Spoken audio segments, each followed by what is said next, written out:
है बेहद शातिर। Actually, on 11th October, Friday night, we traveled from Hyderabad to Delhi in Air India 127 flight.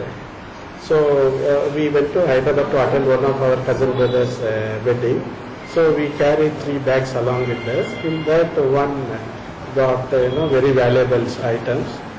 So we have checked in all 3 bags. When we reached back Delhi airport, we got only 2 bags. One bag which has got valuable items got missed.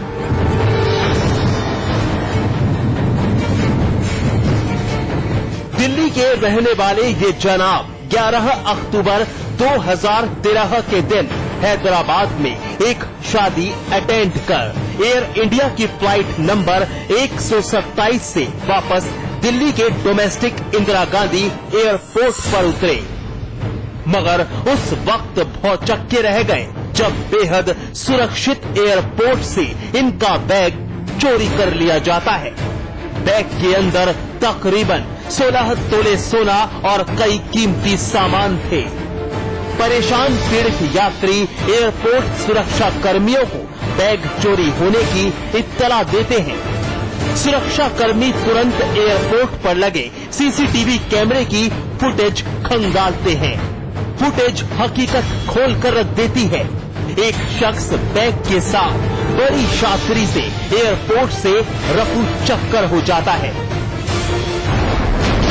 ये पहली बार हवाई जहाज के यात्रा के दौरान एक उठाईगीर का मामला समझ में आया है, जिसने कि अपने यात्रा के दौरान एक एनआरआई दंपति के बैग को बेल्ट से उठाकर निकल गया था। बहुत क्लोज स्क्रूटनी के बाद इसकी आइडेंटिटी पता चली है, जो कि अलीगढ़ का रहने वाला है। इसने अपना नाम गुलाम अली नैथानी के नाम से टिकट लिया है। बैग चोरी की इत्तला दिल्ली पुलिस को दी जाती है। एफआईआर लॉन्च कर दिल्ली पुलिस फुटेज से उस शख्स की पहचान कर पता लगाती है जिस टिकट से वो सफर कर रहा था। उस पर नाम था गुलाम अली नैथानी, अलीगढ़ का बाशिंदा था। टिकट पर लिखे एजेंट के नंबर से संपर्क साधा जाता है। दिल्ली पुलिस के हाथ सुराग के तौर पर उस युवक का पता लगता है। तुरंत दिल्ली पुलिस अलीगढ़ पुलिस से संपर्क साधती है, आरोपी का नाम और पता बताती है। अलीगढ़ पुलिस नाम और पते के मुताबिक उस जगह पर छापा मारती है और हत्थे चढ़ जाता है एयरपोर्ट से बैग चोरी करने वाला गुलाम अली नैथानी। इसका असली नाम जो है एहसन अली रिजवी है, सन ऑफ एहसन वसी। ये जो जिसने जिस टिकट पे कर रहा था, जिसके साथ उसने जो एयरटेल की आईडी लगाई थी, जिसके आधार पर इसका जो पता था वो 4/141 जोहराबाद चंदा की चक्की के पास था, लेकिन वो फेक एड्रेस था जहां ये पहले कभी रहता था। ये 2-3 घर बदल चुका है। ये पहले भी अलीगढ़ में एक बार इसके खिलाफ 420 का मुकदमा हो चुका है। ORC से ये जेल गया था इस मामले में। अल बरकात में नौकरी दिलाने के नाम पर ये झांसा करता था। मगर अलीगढ़ पुलिस एक और खुलासा करती है। गुलाम अली नैथानी का नाम भी फर्जी है और टिकट पर लिखवाया गया पता भी फेक। असली नाम SN अली रिजवी और पता सर सैयद नगर। जिस घर पर छापा मारकर अलीगढ़ पुलिस SN अली को दबोचती है। छापे के दौरान SN अली के घर की तलाशी ली जाती है तो फिर चोरी के बैग समेत उसकी एक और काली सच्चाई सामने आती है।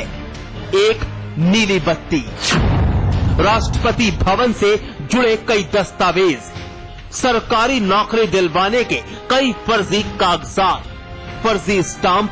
SN अली की हर हकीकत पुलिस खोल चुकी थी।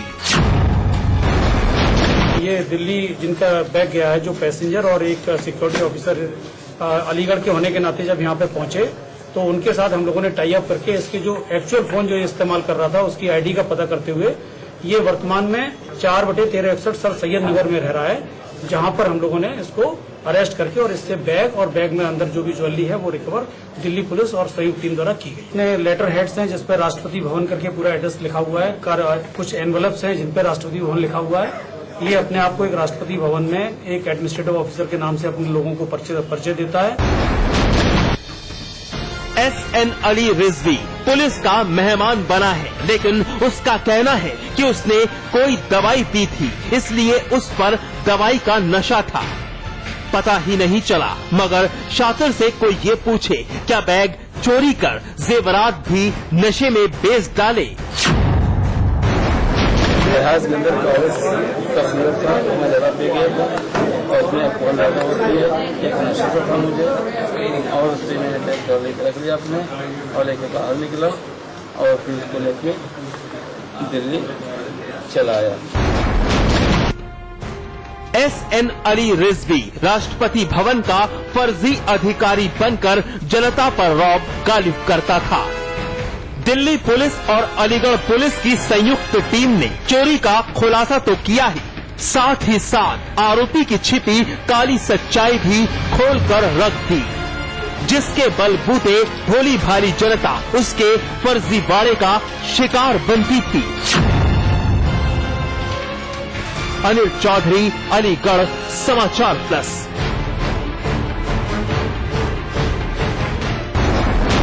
30 जनवरी 2013 के दिन उस लड़की की शादी हुई। शादी के 3 महीने बाद पति और ससुराल पक्ष का एक नया चेहरा देखने को मिला।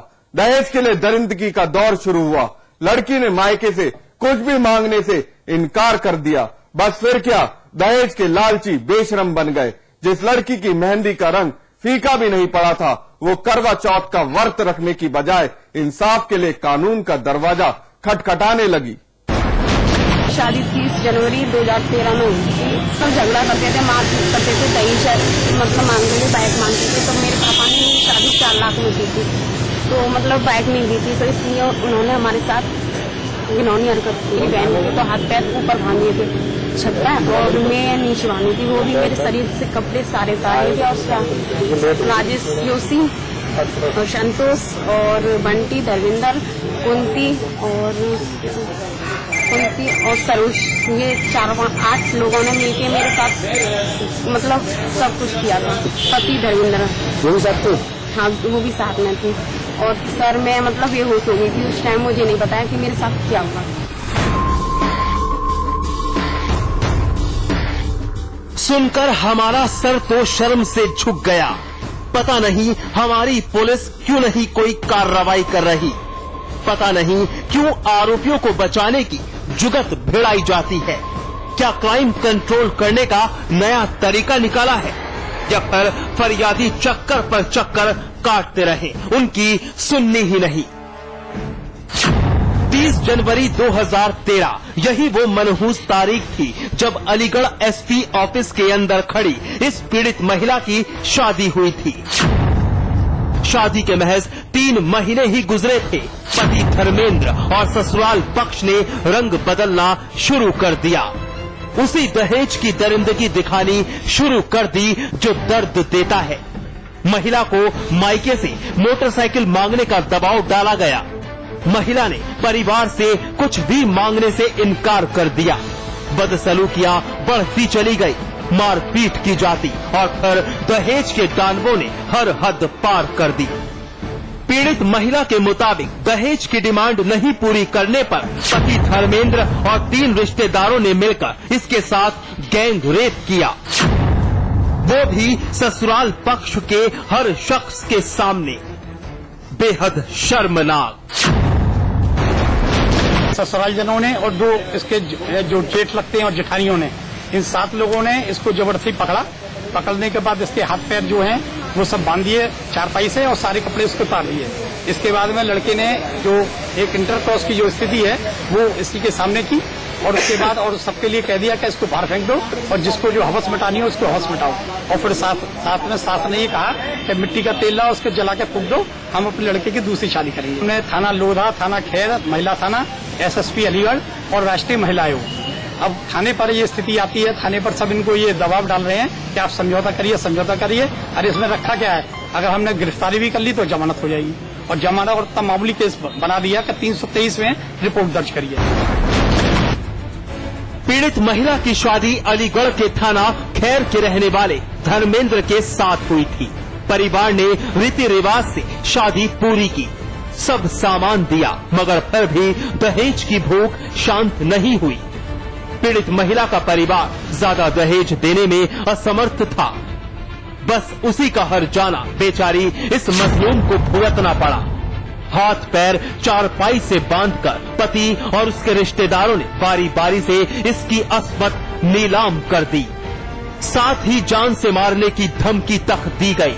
पीड़ित जब थाने पहुंची, वहां से भी बेरुखी हाथ लगी। शादी के 9 महीने बीत गए। पहला करवा चौथ है। पति की सलामती के लिए व्रत रखने के बजाय आज उस कानून से उसके लिए सजा की मांग कर रही है, मगर हमारी पुलिस पहले तफ्तीश करना चाहती है।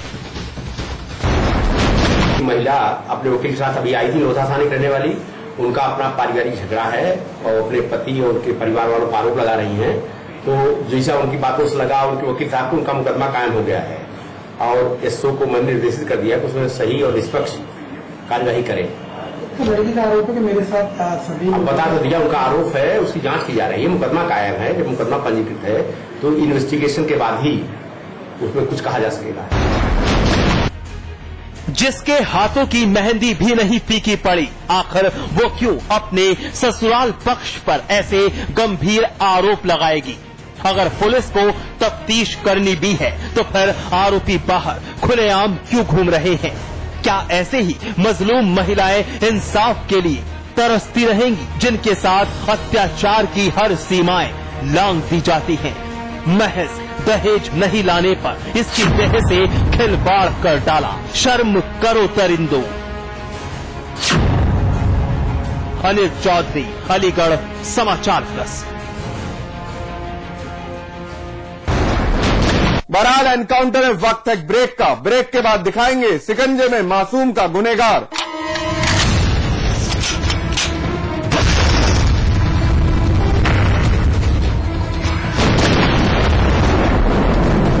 सेल्फ डिफेंस का जुनून सवार है। स्ट्रेंथ के लिए यही देती हूँ।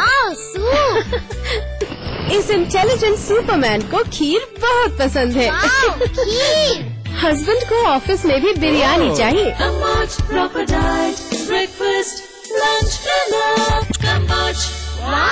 विराज कंस्ट्रक्शन प्रस्तुत करते हैं आपके शहर लखनऊ में फैजाबाद रोड पर संपूर्ण आवासीय योजना बीवीजी ग्रीन सिटी। मात्र 20% जमा करके पाए अपने सपनों का घर। आज ही संपर्क करें 0522-309-3500।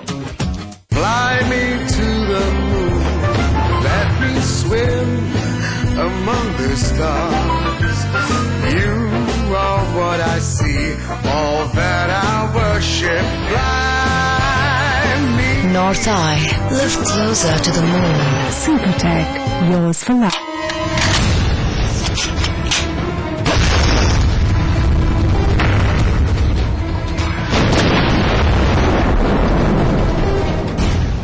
जरा सोचिए, एक माँ बाप की जिम्मेदारी क्या होती है जब उनके घर में एक बेटी जन्म लेती है। पिता या तो खुशी के मारे झूम उठता है या फिर गुनाह की वो घिनौनी मंजिल तय करता है, जिसकी कहानी सुन इंसानी जज्बात डगमगा जाते हैं। टीवी स्क्रीन पर अब जो हम दिखाने वाले हैं उसकी हकीकत वाकई कड़वी है।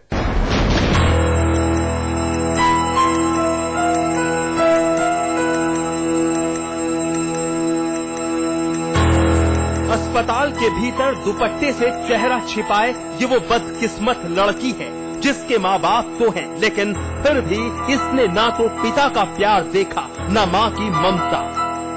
इस नाबालिग लड़की के माता पिता ने वो गहरे जख्म दिए जिसकी तासीर कभी खत्म नहीं होगी, बल्कि जिंदगी के हर पल में जालिम माँ बाप की करतूत इसके जहन को कचोटती रहेगी। यकीन मानिए, जब हमने इसके अल्फाज सुने तो समाज की एक और कड़वी सच्चाई से रूबरू हुए। 12 बजे रात को फिर कांड हुआ। दोबारा? तो आपके माँ बाप ने कुछ नहीं किया? माँ बाप से कहा तो माँ बाप कहा कि तुम तेजाब से के मार डालो। किसको मार डालेंगे? क्यों? उस लड़के को मारे पीटे कुछ कहे नहीं? नहीं। तो क्या आपके माँ बाप की भी मिली भगत है? वाकया मऊ के थाना चिरैया कोट का है। यकीन कर पाना वाकई मुश्किल है कि नाबालिग लड़की के माँ बाप ही इसकी अस्मत के दुश्मन थे, जिनकी आंखों के सामने लड़की का मौसेरा भाई हैवानियत का घिनौना